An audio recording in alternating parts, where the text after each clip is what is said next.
Hello everyone, welcome to art space classes. तो आज हम लोग पढ़ेंगे मौर्य वंश के बारे में। जैसे कि पिछली क्लास से इंडस वैली पर था, इंडस वैली सिविलाइजेशन पर। अब आज हम लोग मौर्य वंश के बारे में पढ़ेंगे। मौर्य वंश को किस तरीके से पढ़ें जो पूरा दिमाग में एक हमारा उसका स्ट्रक्चर छप जाए कि एक बार में चीज़ें वो सब चीज़ें पुटअप हो किस तरीके से, क्योंकि एक मौर्य वंश ऐसा टॉपिक है जहाँ से हमारा ऑब्जेक्टिव बनते ही बनते हैं। अब इसको मौर्य वंश को किस तरीके से हम डिवाइड करके क्या क्या मेन टॉपिक है, किस तरीके से हमको कवर करना है, ये ध्यान में रखते हुए मैंने एक स्ट्रक्चर बनाया है। कोशिश किया हूँ कि ऐसे पढ़ाऊँ कि आप भी पढ़ा सके या आपको अच्छे तरीके से याद रहे, कि एग्जाम में एक बार बैठे तो आपका माइंड में ये स्ट्रक्चर बन जाए कि कैसे है, कैसे टॉपिक मेन क्या पढ़ना है, क्या छोड़ना है। क्योंकि हम लोग कोई भी चीज़ स्टार्ट कर देते हैं, हम लोग को क्या छोड़ना है क्या पढ़ना है यही समझ में नहीं आता। तो हम लोग इसी को ध्यान में रखते हुए ये मैंने एक स्ट्रक्चर तैयार किया है। आइए हम इसके बारे में जानते हैं। तो मौर्य वंश, अब मौर्य वंश के कुछ बैकग्राउंड के बारे में हम लोग जान लेते हैं कि इसकी मौर्य वंश की उत्पत्ति कैसे हुई। मौर्य वंश के पहले भी हमारे शासक थे। कौन कौन? पहला हरेक वंश,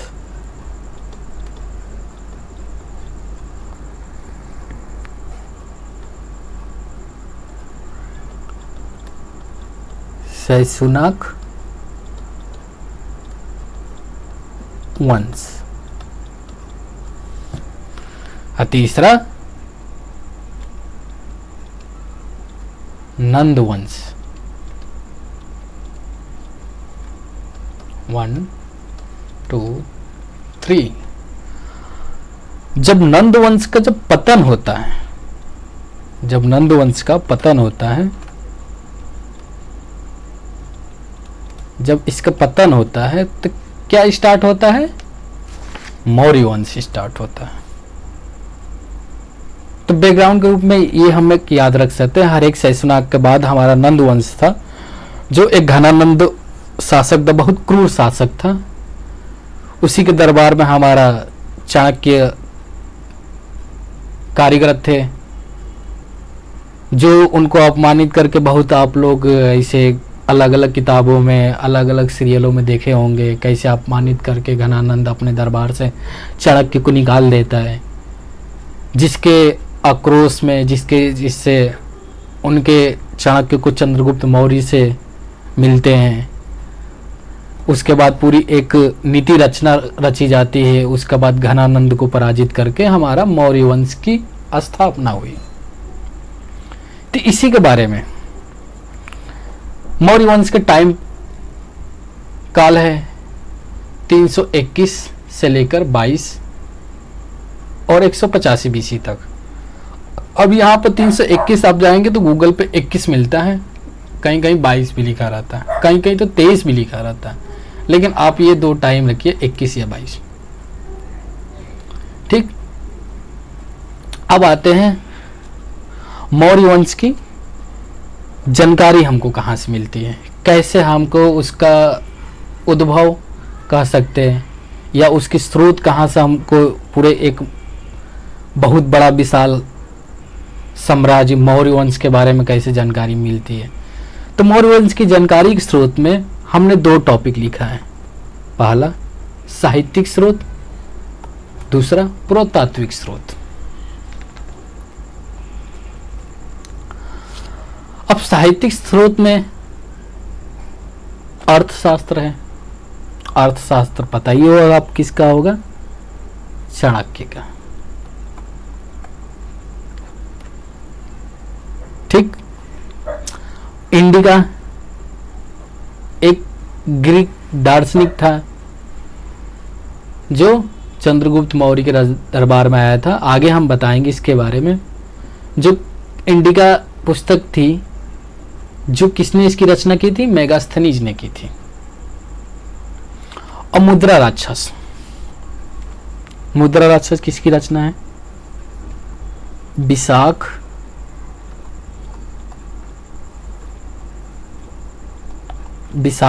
दत्त की, विशाख दत्त की रचना है। और चौथा में लिखे हमने ग्रंथ, जैसे कि बौद्ध जैन ग्रंथ के जरिए से मौर्य वंश की भी जानकारी मिलती है। अब दूसरा टॉपिक में चलते हैं, पुरातात्विक स्रोत यानी स्तंभ, शिलालेख, गुहालेख, भवन। ये आपको अशोक के समय में बहुत देखने को मिलेगा। आपको आगे इसके बारे में अच्छे से पढ़ाएंगे, एक एक फिगर लगा के एक एक डीपली चीजें समझाएंगे कि कहीं से आपका क्वेश्चन बाहर नहीं जाएगा।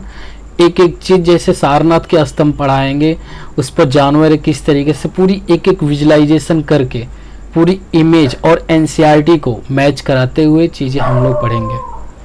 मौर्य काल का हो सकता है कि 2 या 3 पार्ट आए। फर्स्ट पार्ट में आज एक बेसिक स्ट्रक्चर मौर्य वंश के बारे में हम लोग जानेंगे, फिर मौर्य कला के बारे में अगले भाग में हम पढ़ेंगे। ठीक, तो मौर्य वंश की स्रोत जानकारी यहाँ से 2 हो ही जाता है, साहित्यिक स्रोत और पुरातात्विक स्रोत।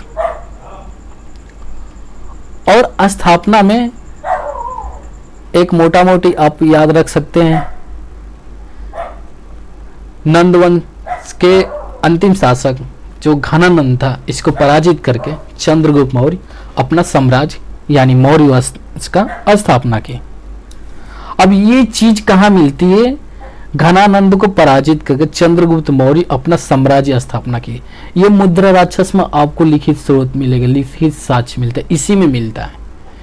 इसी में लिखा गया है कि नंद वंश जो अंतिम शासक था, बहुत जो क्रूर शासक था, जो अपने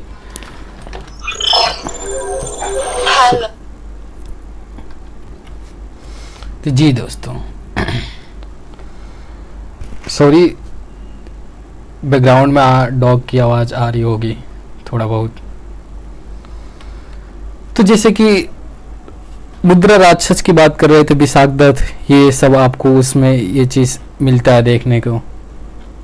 ठीक, अशोक काल में आपको ये सारी चीजें आपको देखने को मिलेगा। तो मोटा मोटी ये सब यहाँ से ऑब्जेक्टिव क्वेश्चन बनते हैं हमारे। अब आगे के टॉपिक हम देख लेते हैं, मौर्य वंश के राज विस्तार। मौर्य वंश का राज विस्तार बहुत बड़ा था। जानिए कि एक ये विश्व भर में सबसे बड़ा साम्राज्य वाला मौर्य पीरियड का समय का था। अब इसका नक्शा में आप लोग देख रहे हैं कितना एरिया तक ले, अपना भारत से बाहर तक ले एरिया कवर किया ये। तो बहुत बड़ा साम्राज्य रहा मौर्य वंश की। अब इसके बारे में अगर हम लोग लिखेंगे, जानेंगे कि कहां कहां तक इसकी साम्राज्य रहा हमारा। अगर पश्चिम में देखा जाए, इसका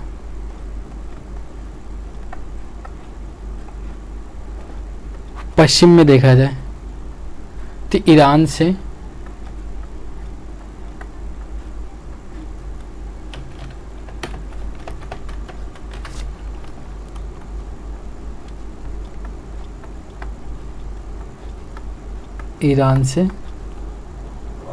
अफगानिस्तान तक,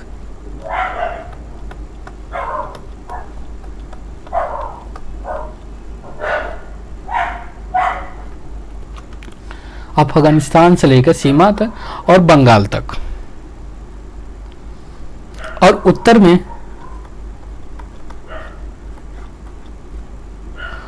में कश्मीर से लेकर दक्षिण में कर्नाटक तक आपको देखने को मिलता है। बहुत बड़ा साम्राज्य था। इसकी पूरी देख रहे हैं कितने बड़ा साम्राज्य था ये सब, यहाँ से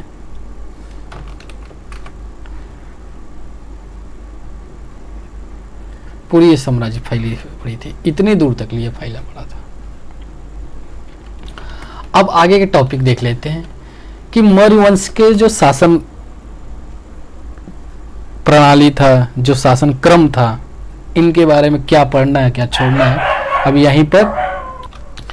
यहीं पर हम लोग शासन प्रणाली देखेंगे, क्रमबद्ध कैसे चला। तो चंद्रगुप्त मौर्य के समय, चंद्रगुप्त मौर्य 322 से लेकर 298 तक ले इनकी शासन चली। फिर आते हैं हमारे बिंदुसार, बिंदुसार के 298 से लेकर 273 BC तक ले चले।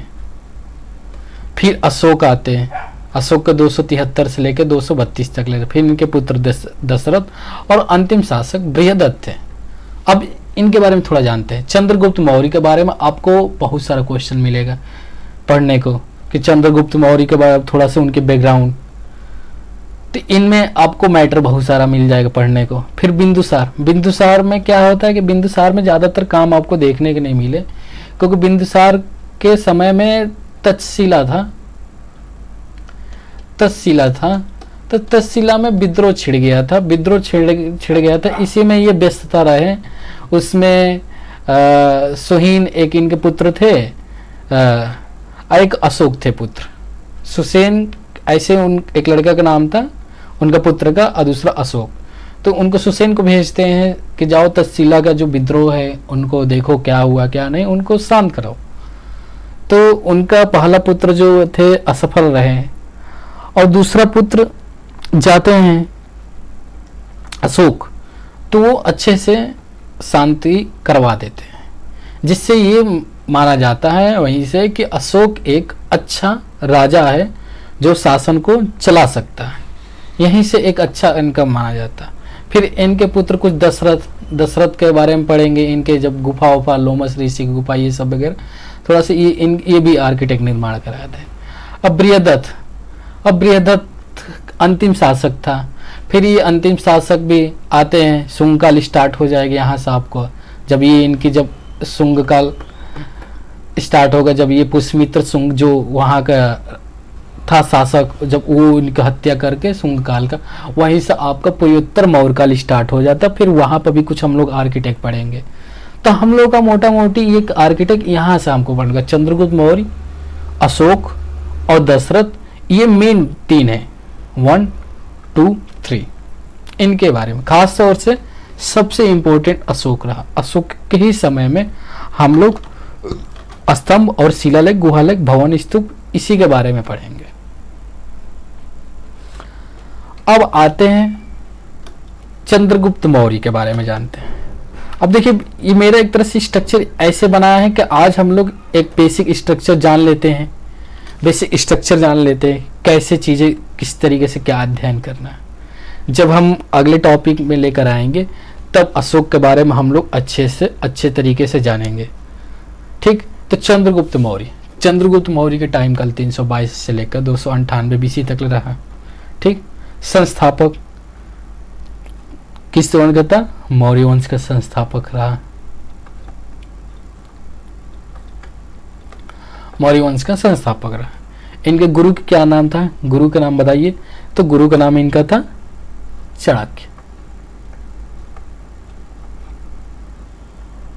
चाणक्य था। माता का नाम क्या था इनका? माता का नाम क्या था इनका? तो माता का नाम इनका मूरत।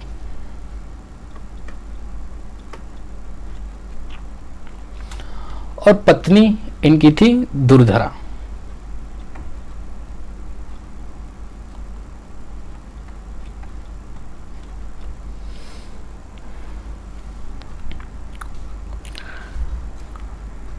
अब इनके बारे में कुछ हम लोग बैकग्राउंड में कुछ जान लेते हैं। चंद्रगुप्त मौर्य के समय में क्या क्या हुआ। चंद्रगुप्त मौर्य के समय में एक 305 BC में युद्ध हुआ था। किसके साथ? घनानंद को छुड़ाकर बाद में एक युद्ध हुआ, सेल्यूकस निकेटर। आप लोग नाम सुने होंगे, सेल्यूकस जूम कर देते हैं।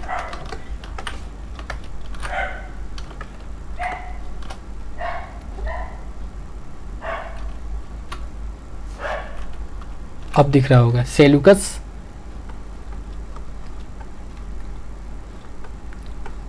निकेटर।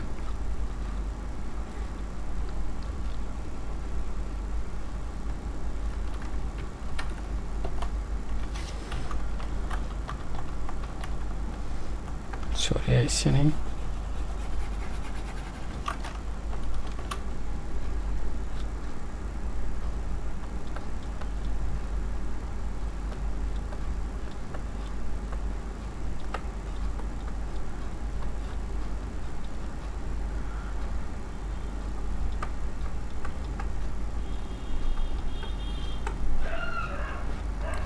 सेल्यूकस निकेटर ये किसके दरबारी सेनापति था? ये सिकंदर का सेनापति था। सिकंदर का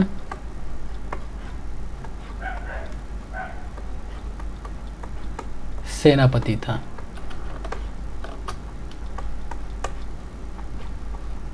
सेनापति था सेल्यूकस निकेटर। इनके साथ युद्ध हुआ चंद्रगुप्त मौर्य के समय में। तो एक संधि हुई जिसमें सेल्यूकस निकेटर हार जाता है। तो उसमें संधि हुई कि कुछ दान में चंद्रगुप्त मौर्य देते हैं और कुछ वहां से सेल्यूकस निकेटर, जो ग्रीक यात्री, जो साहित्यकार था ग्रीक यात्री मेगास्थनीज, जो ग्रीक यात्री था, कौन? मेगास्थनीज।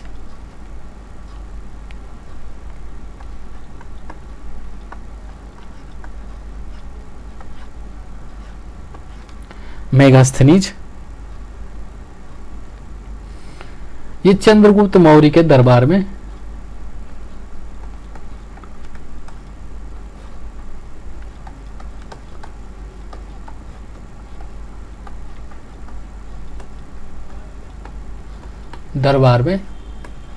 कार्यरत हो जाते हैं। ठीक। और इसकी एक पुत्री थी जिसका क्या नाम था? हेलेना। एक इसकी पुत्री थी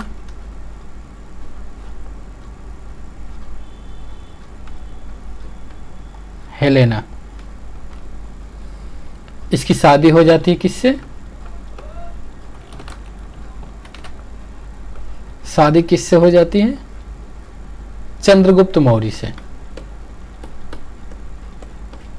चंद्रगुप्त मौर्य से शादी हो जाती, विवाह किया। ठीक। अब कभी क्वेश्चन पूछ लेता है, जो ग्रीक यात्री मेगास्थनीज था किसके समय में भारत आया था? किसके समय में आया था भारत? चंद्रगुप्त मौर्य के समय में भारत आया था मेगास्थनीज। जो इसी की रचना है, कौन सी? जो इसकी रचना है इंडिका। इंडिका इसी की रचना है, इंडिका। अब यहां पर कुछ और मिलते हैं पॉइंट।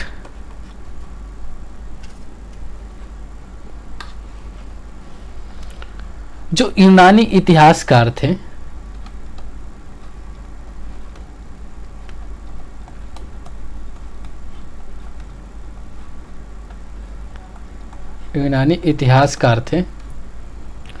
चंद्रगुप्त मौर्य को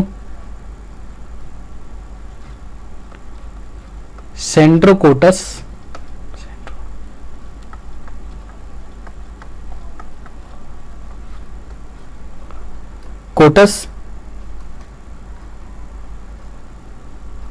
तो किसने बोला ये?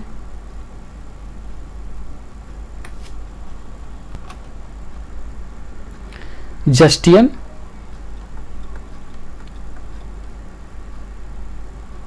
जस्टिस स्ट्रेपो एक यूनानी इतिहासकार थे। चंद्रगुप्त मौर्य को सेंड्रोकोटस के नाम से लिखा गया है, ये बोला, इनका नामकरण था। एंड्रोकोटस,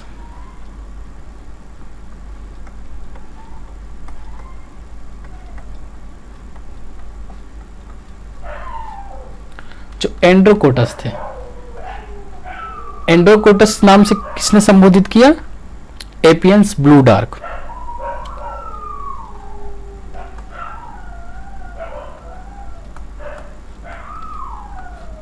एपियंस ब्लू डार्क से संबोधित किया। जो यूनानी इतिहासकार थे, जो चंद्रगुप्त मौर्य को इस नाम से भी संबोधित किया। सेंड्रोकोटस जस्टिन स्ट्रेपो ने बोला, एंड्रोकोटस एपियंस ब्लू डार्क ने। क्वेश्चन बन जाएगा कि एंड्रोकोटस किस शासक का नाम से जाना जाता था, तो आप बता सकते हैं चंद्रगुप्त मौर्य। अब आगे इसके जानते हैं।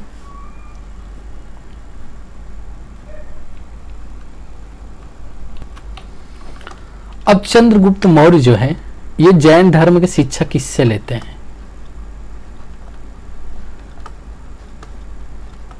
जैन धर्म की शिक्षा किससे लेते हैं?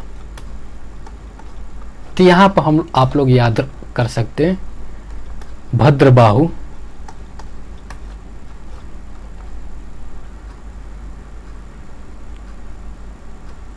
भद्रबाहु से ये शिक्षा प्राप्त करते हैं, जो जैन धर्म का। ठीक। और उसके बाद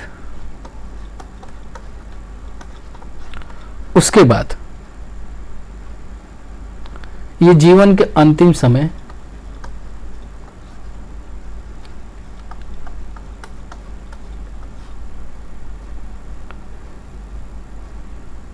एक श्रवण बेलगोला नामक स्थान पर, जो कहाँ है? कर्नाटक में है। कर्नाटक में है। किस पहाड़ी पर है? तो पहाड़ी पर लिख सकते चंद्रगिरी।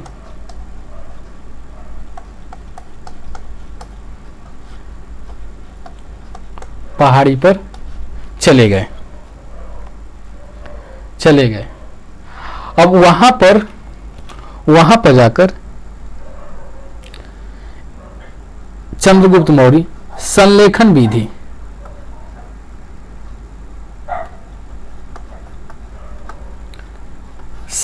विधि से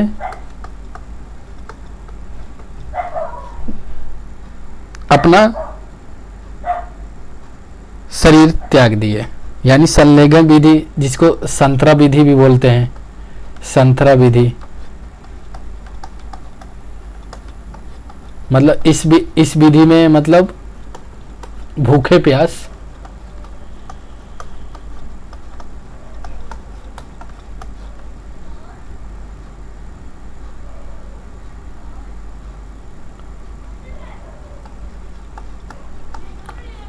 शरीर को त्याग दिए।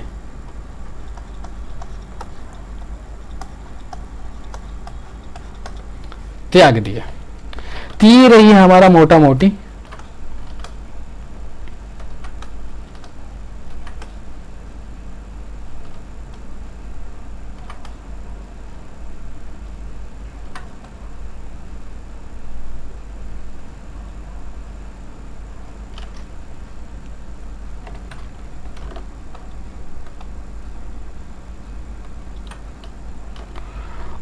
हमारा मौर्य वंश का संक्षिप्त टिप्पणी एक रही, जो आप बैकग्राउंड में इसको जानकारी के लिए आप लोग ध्यान रख सकते हैं। एक बार रिकॉल कर लेते हैं कि चंद्रगुप्त मौर्य के बारे में रिकॉल कर लेते हैं कि हरेक वंश शैशुनागवत नंदवंश पतन के बाद ये मौर्य वंश का स्थापना हुआ। मौर्य वंश की जानकारी का दो स्रोत मिलते हैं, एक साहित्यिक स्रोत, एक पुरातात्विक स्रोत। साहित्यिक स्रोत में अर्थशास्त्र, इंडिका, मुद्रा रक्षक और ग्रंथ बौद्ध जैन के जरिए मिलता है, और पुरातात्विक स्रोत में स्तंभ और शिलालेख, गुहालेख और भवन स्तूप इसके द्वारा मिलता है। और स्थापना में आप मोटा मोटी इसको पॉइंट में लिख सकते हैं। नंद वंश का अंतिम शासन घनानंद को पराजित करके चंद्रगुप्त मौर्य अपना साम्राज्य मौर्य वंश स्थापना की। अब ये सारी जो लाइन्स है ये किसमें लिखी? मुद्रा राक्षस जो विशाख दत्त द्वारा लिखी गई है। मौर्य वंश के विस्तार के बारे में आप जान गए कि पश्चिम से लेकर ईरान से अफगानिस्तान सीमा तक और बंगाल तक और उत्तर कश्मीर से लेकर दक्षिण कर्नाटक तक फैली थी। मौर्य शासक के बारे में, चंद्रगुप्त मौर्य के बारे में हम लोग अच्छे से पढ़ेंगे। चंद्रगुप्त मौर्य के बारे में ज़्यादातर आपको पॉइंट नहीं मिलेंगे, बिंदुसार के बारे में भी ज़्यादा नहीं मिलेंगे। अशोक के बारे में हमको अच्छे खासे मैटर और अच्छे खासे स्तूप और स्तंभ देखने को, शिलालेख देखने को मिलेगा हमको। दृष्टत के बारे में कुछ गुफा वुफा है वो देखने को मिलेगा। अब बृहदत्त में कुछ खास है। तो चंद्रगुप्त मौर्य के बारे में हम लोग ध्यान से ये थोड़ा सा संक्षिप्त में ये जाने, मेन यहीं से आपको क्वेश्चन बन सकता है। चंद्रगुप्त मौर्य के मौर्य वंश का संस्थापक रहे। गुरु प्रथम गुरु इसके चाणक्य रहे। माता का नाम मूरा था, पत्नी का नाम दुर्धरा था। इनके मोटा मोटी में 100-305 BC में एक युद्ध हुआ सेल्यूकस निकेटर से, जो सिकंदर का सेनापति था। तो जिसमें सेल्यूकस निकेटर जो हार जाता है उसमें एक संधि होती है। संधि में चंद्रगुप्त मौर्य बोलते हैं कि मुझे एक आप ग्रीक यात्री दीजिए, दार्शनिक, और कुछ मतलब इसमें संधि होती है। तो इसमें ग्रीक यात्री मेगास्थनीज चंद्रगुप्त मौर्य के दरबार में आता है जो कारीगर हुआ होता है। फिर सेल्यूकस निकेटर के एक पुत्री थी हेलेना, जिससे चंद्रगुप्त मौर्य विवाह कर लेते हैं। फिर आगे पॉइंट में हम लोग पढ़े यूनानी इतिहासकार जस्टियन स्ट्रेपो थे, जिसको सेंड्रोकोटस चंद्रगुप्त मौर्य के नाम से संबोधित करते हैं। जो नाम से था उनको सेंड्रोकोटस नाम से बोला गया है। और एपियंस ब्लू डॉग थे जो एंड्रोकोटस के नाम से संबोधित किए हैं। जैन धर्म की शिक्षा भद्रबाहु से लिए। फिर उसके बाद जीवन का अंतिम समय में श्रवण बेलगोला नामक जगह पर, जो कर्नाटक जगह में पड़ता है, पहाड़ी पूछ लेता है कभी कभी, तो चंद्रगिरी पहाड़ी पर जाकर संलेखन विधि द्वारा यानी संथरा विधि द्वारा भूखे प्यास अपना शरीर को त्याग देते। यहाँ पर एक मोटा मोटी मौर्य काल का हम आज का टॉपिक खत्म करते हैं। जब हम मौर्य कालीन यानी कि आगे जब हम पढ़ेंगे मौर्य कला के बारे में यानी आर्ट एंड कल्चर के बारे में पढ़ेंगे। ये खास तौर से यूपीएससी मेंस के लिए काफ़ी कारीगर साबित होती है। तो इसको अच्छे से पढ़े तो आपका कहीं से क्वेश्चन छूट नहीं सकता है। ठीक, तो आप लोग चाहे तो एक बार स्क्रीनशॉट ले सकते हैं। हाँ, अगर मेरी वीडियो अच्छी लग रही है, मेरे पढ़ाने का तरीका अच्छा लग रहा है तो ज़रूर कमेंट कीजिए। और मेरे चैनल के आप पहली बार वॉच कर रहे हैं तो आप सब्सक्राइब कीजिए और अपने दोस्तों में शेयर कीजिए, जिससे मुझे कुछ थोड़ा सा मोटिवेशनल मिले। जितना मेरा चैनल ग्रोथ होगा थोड़ा उतना उत्साही होकर मैं पढ़ाने की कोशिश करूँगा, नए नए चीज़ लेकर आऊँगा, एक से चीज़ लेकर आऊँगा। मैं देखिए मेरा ये है कि मैं वही पॉइंट लेकर आऊँगा जो एग्ज़ाम पॉइंट ऑफ व्यू से मोस्ट इम्पोर्टेंट होगा। तो आगे हम लोग मिलेंगे मौर्य कालीन या मौर्य आर्ट एंड कल्चर के बारे में, अशोक के बारे में हम लोग पढ़ेंगे। अशोक के बारे में पूरा संक्षिप्त पे जानेंगे, main exam point of view से जानेंगे, एक एक फिगर के साथ एक एक चीज़ व्याख्या होगी। एनसीईआरटी को कम्बिनेशन करके हम लोग पढ़ेंगे कि एनसीईआरटी में क्या लिखा है और सारी बुकों में क्या लिखा है। सारे स्टडी करके आप लोग के एक निचोड़ रखेंगे। हमको आशा है कि आप लोगों को बहुत ही अच्छा ही लगेगा। आज के लिए इतना ही रखते हैं, तो मिलते हैं नेक्स्ट क्लास में। जय हिंद, जय भारत।